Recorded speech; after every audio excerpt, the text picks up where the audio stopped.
Global Typhoon, Chairman TV. Weather update. Helping homeless people. Please subscribe.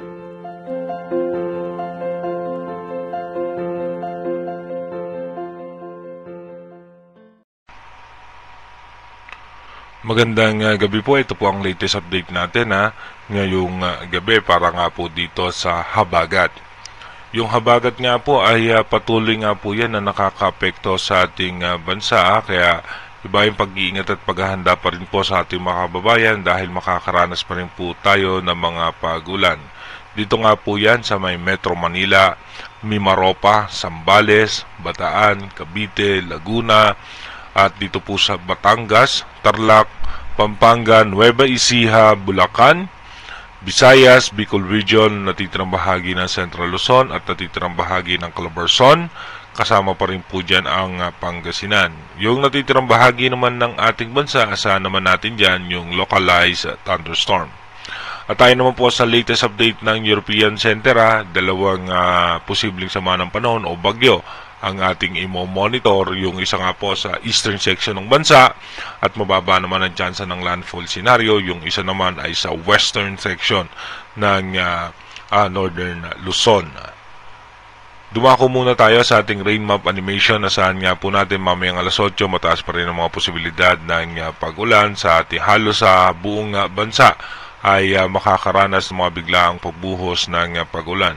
Pagdating naman po ng alas 10 ng gabi, makulimlim na kaulapan pa rin nga po yung ating mararanasan na may kasamang mga biglaang pagbuhos ng pag-ulan. Ganon din po pagdating ng madaling araw ay magiging maayos at maganda naman na po ang lagay ng panahon. Pero asahan natin sa may western section ng bansa hanggang dito nga po sa may Palawan, mataas pa rin po ang posibilidad ng pag-ulan.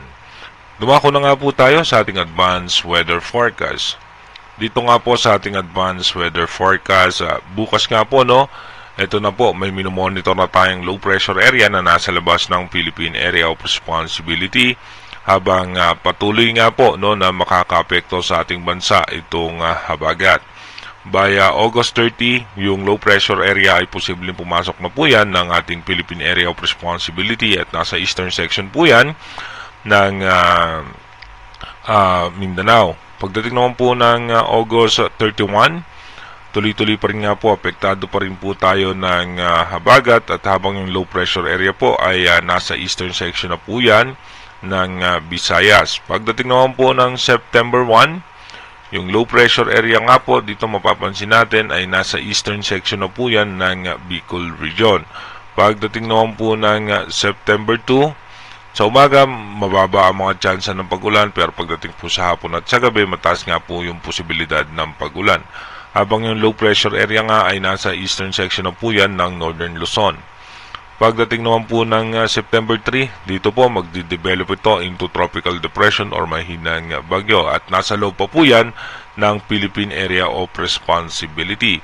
Pagdating naman po ng September 4, mas lalakas pa nga po yan pero papalabas na yan ng PAR line at magkakaroon tayong panibagong sama ng panahon o tropical depression dito naman po sa western section ng bansa. Kaya iba yung pag-ingat at paghahanda nga po lalong-lalo na yung nasa parte ng Ilocos Region, Zambales, Bataan at kasama rin po dyan yung Pampanga, Tarlac, Nueva Ecija dahil makakaranas nga tayo dyan ng masungit na panahon pati nga po sa Palawan including Metro Manila and Mindoro provinces. Mapapansin nga natin, ito po yung pinakasentro niyan, nasa karagatan pa at yung kanyang diametro ay hahataw po yan sa ito nga sa mga nabanggit na lugar sa may Ilocos Sur, La Union, Benguet, Pangasinan, Tarlac, Zambales, Pampanga, Bataan, Nueva Ecija and Nueva Vizcaya Mountain Province ay maapektuhan po nga nitong posibleng sama ng panahon.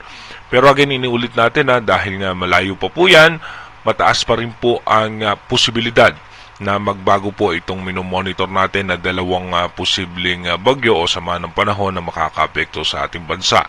Manatili tayong tumutok sa ating advanced weather forecast para malaman natin kung ano nga ba yung posibleng magiging senaryo nitong dalawang sama ng panahon na makakaapekto sa ating bansa. Mag-iingat po tayo palagi.